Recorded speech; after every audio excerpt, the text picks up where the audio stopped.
Hello दोस्तों, आपके अपने चैनल लकी स्टडी में दोस्तों आपका बहुत बहुत स्वागत है। दोस्तों आज मैं आपके लिए हिंदी मॉक टेस्ट लेके आया हूं दोस्तों, जिसमें हिंदी व्याकरण के मोस्ट क्वेश्चंस को कराऊंगा दोस्तों, जो आपके CTET, SSC, UP police, NTPC, UP triple SC, साथ ही दोस्तों सीटेट, टेट और सुपर टेट जैसे एग्जाम के लिए बहुत ही इंपॉर्टेंट क्लास रहेगी।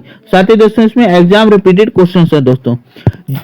जिंदगी जो है दोबारा मौका नहीं देती। क्लास 57 और फ्री पीडीएफ डाउनलोड करने के लिए हमारे टेलीग्राम ग्रुप से ज्वाइन करें।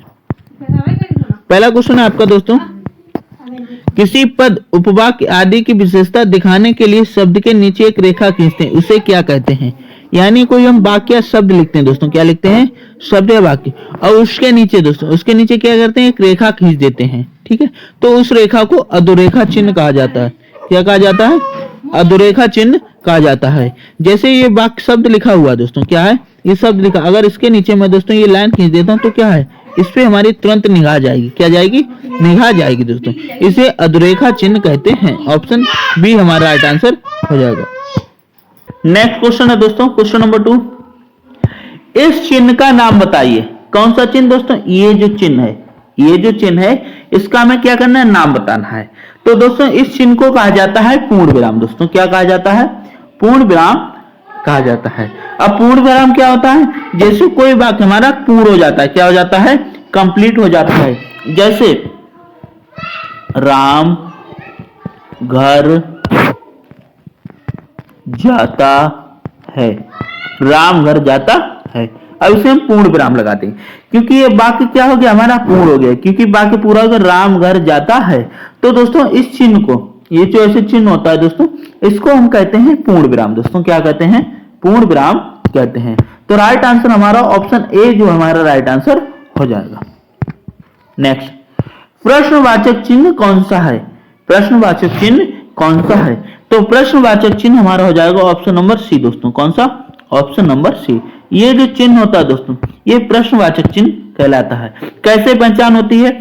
इसमें पूछा जाता है प्रश्न। क्या पूछा जाता है? प्रश्न। प्रश्न होता है तुम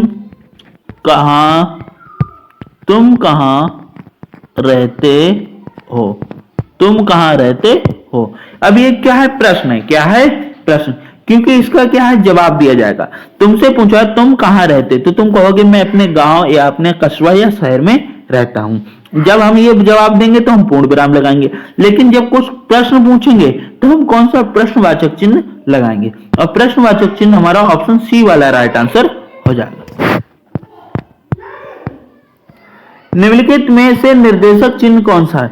निम्न में से निर्देशक चिन्ह कौन सा है? तो निर्देशक चिन्ह दोस्तों हमारा हो जाएगा ऑप्शन नंबर डी। कौन सा हो जाएगा? Option number D. जैसे हम लिखते हैं दिन और रात, क्या लिखते हैं? दिन दिन। क्या लिखते हैं? दिन दिन। रात रात। तो दोस्तों रात रात, यानी जब एक ही समान शब्द लिखे जाते हैं उनके बीच में जो डैश लगाया जाता है, क्या लगाया जाता है? डैश लगाया जाता है दोस्तों। इसको हम क्या बोलते हैं? इसको बोलते हैं दोस्तों निर्देशक चिन्ह। क्या बोलते हैं? निर्देशक चिन्ह बोलते हैं। तो राइट आंसर हो जाएगा ऑप्शन नंबर डी हमारा राइट आंसर हो जाएगा दोस्तों। नेक्स्ट, क्वेश्चन नंबर 5, अल्प विराम चिन्ह कौन सा है? अल्प विराम चिन्ह कौन सा होता है? तो दोस्तों अल्प विराम चिन्ह वह चिन्ह होता है दोस्तों जो हमारे वाक्य के बीच में आता है। क्या आता है? वाक्य के बीच में, यानी जब वाक्य में किंतु परंतु जुड़ा होता है। क्या होता है? किंतु या परंतु से जुड़ा हो जाता है, जिसको हम कॉमा बोलते हैं। क्या बोलते हैं? कॉमा बोलते हैं। क्या बोलते हैं? कॉमा बोलते हैं। तो उसको हम अल्प विराम कहते हैं। हिंदी में क्या कहते हैं? अल्प विराम कहते हैं। इंग्लिश में कॉमा कहा जाता है दोस्तों, ठीक है। ऑप्शन सी हमारा राइट आंसर हो जाएगा दोस्तों। अक्सर दोस्तों आपने सुना होगा कॉमा लोग अधिक बोलते हैं, ठीक है, लेकिन इसको हिंदी में अल्प विराम कहते हैं। Option C is the right answer. संज्ञा की द्विरुक्ति हो तो उनके बीच में कौन सा चिन्ह रहता है? कौन सा चिन्ह रहता है? यानी संज्ञा की द्विरुक्ति हो, ठीक है, तो उसके बीच में योजक चिन्ह रहता है हमारा। कौन सा रहता है दोस्तों? योजक चिन्ह रहता है दोस्तों। कौन सा रहता है? योजक चिन्ह दोस्तों, ठीक है। Option B is the right answer. योजक चिन्ह जो है हमारा ऑप्शन बी राइट आंसर हो जाएगा दोस्तों, ठीक है। नेक्स्ट, किसी वाक्य में विराम चिन्ह का उचित प्रयोग नहीं है, यानी ये 4 वाक्य दिए हैं। क्या दिए गए हैं? 4 वाक्य दिए हैं। सुनो अल्पविराम, सुनो अल्पविराम, वह गा रही है। दूसरा क्या है हमारा वाक्य, यह दूर से कॉमा बहुत दूर से आ रहा है। प्रिय महाशय, मैं आपका आभारी हूं। ठीक है, मैं मनुष्य में मानवता देखना चाहता हूं, उसे देवता बनाने की मेरी इच्छा नहीं है दोस्तों। तो इसमें गलत वाला पूछा, क्या उचित प्रयोग चिन्ह नहीं हुआ। तो दोस्तों ऑप्शन ए वाला सुनो सुनो वाला क्या हो जाएगा, सुनो, कि इसमें डबल अल्पविराम का प्रयोग हुआ, लेकिन ये नहीं होगा दोस्तों। ठीक है, तो ये हमारा राइट आंसर हो जाएगा, यानी रॉन्ग वाला पूछा गया तो रॉन्ग हमारा ऑप्शन हो जाएगा, इसी को हम राइट आंसर लगाएंगे दोस्तों। निम्नलिखित में कौन विराम चिन्ह का प्रकार नहीं है, कौन सा जो है विराम चिन्ह का प्रकार नहीं है दोस्तों। निर्देशक चिन्ह हमारा विराम चिन्ह होता है, लाघव हमारा विराम चिन्ह होता है, विवरण हमारा जो है विराम चिन्ह होता है, लेकिन दोस्तों उपदेशक कोई भी विराम चिन्ह नहीं है दोस्तों। नहीं वाला पूछा गया तो ऑप्शन सी हमारा राइट आंसर हो जाएगा दोस्तों। नहीं वाले क्वेश्चन दोस्तों अक्सर ध्यान से आंसर दिया करें, क्योंकि हम नहीं देखते हैं और सही वाले पे निशान लगा देते हैं। ठीक है, नेक्स्ट, जहां वाक्य की गति अंतिम रूप से ले, गति क्या ले, अंतिम रूप से ले, विचार के तार टूट जाएं, वहां किस चिन्ह का प्रयोग किया जाता है। वेरी इंपॉर्टेंट दोस्तों, इंपॉर्टेंट दोस्तों, इसका स्क्रीनशॉट जरूर लीजिएगा आप लोग। ठीक है, जहां वाक्य क्या हो जाए, गति अंतिम रूप ले ले और विचार के तार क्या हो जाए, टूट जाए, वहां पर दोस्तों हमारा होता है पूर्ण विराम। क्या होता है, पूर्ण विराम होता है। ऑप्शन डी हमारा राइट आंसर हो जाएगा दोस्तों। ठीक है, अंतिम रूप का मतलब क्या है, मैं खाना खा चुका हूं, यानी क्या हो गया, हमारी गति अंतिम रूप ले चुकी है, विचार हमारे टूट चुके हैं दोस्तों। ठीक है, option D is the right answer. कोष्टांकित विराम चिन्ह का नाम क्या है, कोष्टांकित विराम चिन्ह का नाम क्या है। तो जो कोष्टांकित विराम चिन्ह होता है दोस्तों, उसे हम अर्धविराम कहते हैं। क्या कहते हैं, अर्धविराम कहते हैं। ठीक है, यानी कोष्टांकित चिन्ह का मतलब क्या है, अर्धविराम होना दोस्तों। ठीक है, option A is the right answer. विराम चिन्ह प्रयुक्त होता, यानी ये जो विराम चिन्ह दिया गया है दोस्तों, ठीक है, ये कौन सा विराम चिन्ह प्रयुक्त होता है, यानी इसको क्या कहते हैं दोस्तों। ठीक है, तो इस विराम चिन्ह को हम कहते हैं तुल्यता। क्या कहते हैं, तुल्यता, अर्थात तुलना करना। क्या करना, तुलना। ये जो विराम चिन्ह होता है इसका अर्थ होता है तुलना करना। क्या करना है, किसी दो चीजों की हम जब तुलना करते हैं दोस्तों, ठीक है, इसलिए इसको तुल्यता चिन्ह कहा जाता है। क्या कहा जाता है, तुल्यता चिन्ह कहा जाता है। ऑप्शन ए हमारा राइट आंसर हो जाएगा।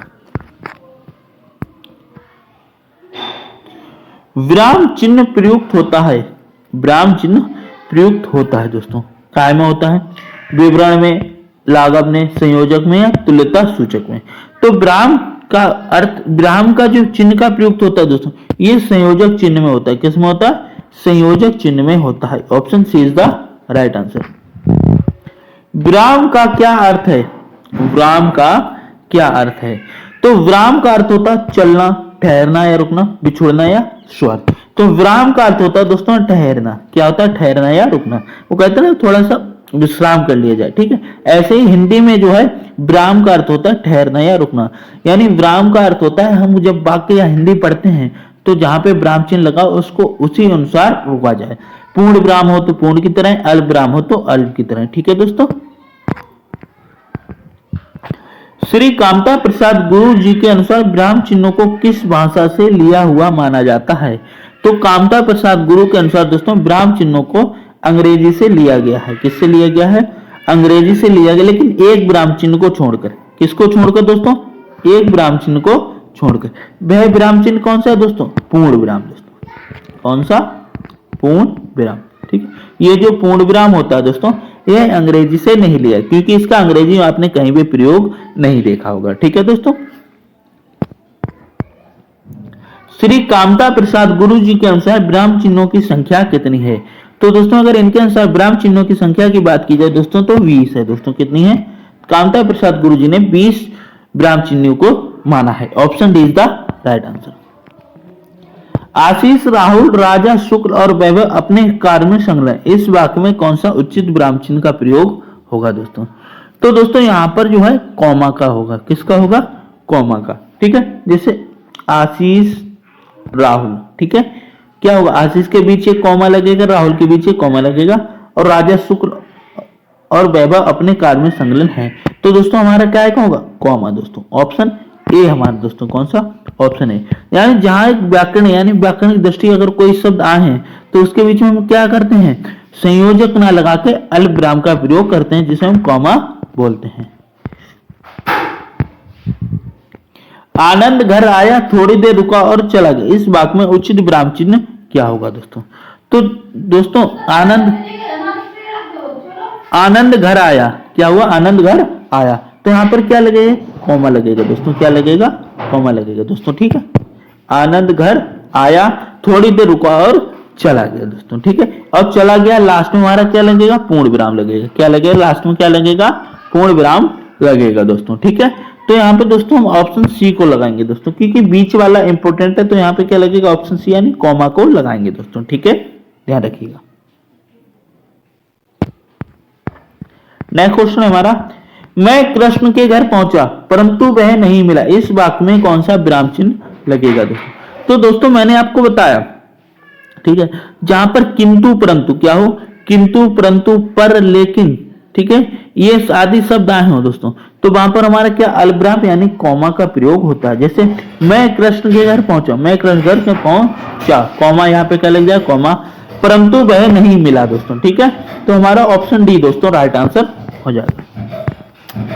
समान अधिकरण शब्दों के बीच में किस विराम चिन्ह का प्रयोग होता है। तो समान अधिकरण शब्दों के बीच में दोस्तों हमारे कॉमा दोस्तों, कौन से, कॉमा चिन्ह का प्रयोग होता है दोस्तों, ठीक है, ध्यान दीजिएगा, किसका होता है, कॉमा का प्रयोग होता है दोस्तों, ठीक है।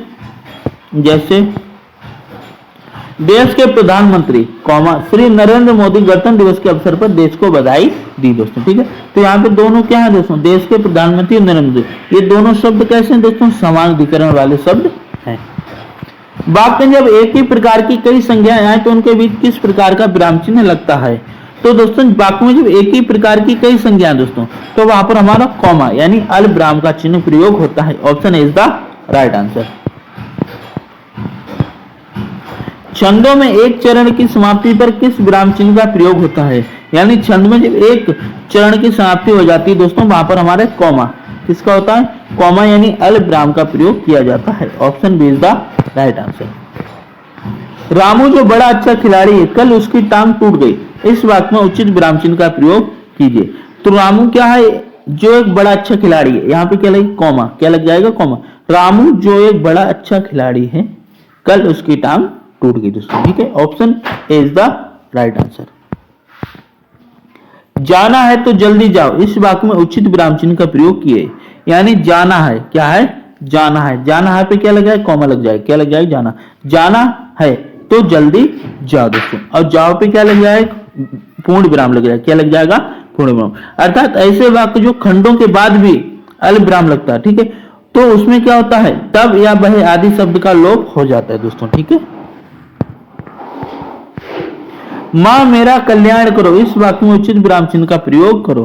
तो माँ क्या हो जाएगा, माँ के बाद क्या, कॉमा लग जाए, माँ मेरा कल्याण करो दोस्तों, ठीक है, राइट आंसर हो जाएगा दोस्तों ऑप्शन नंबर सी, ठीक है। जब वाक्य में एक समान अधिकरण का प्रयोग होता है तो किस विराम चिन्ह का प्रयोग होता है। तो दोस्तों जब वाक्य में एक समान अधिकरण का प्रयोग होता है दोस्तों, वहां पर अर्ध विराम का दोस्तों, किसका, अर्ध विराम का प्रयोग किया जाता है, option D is the right answer.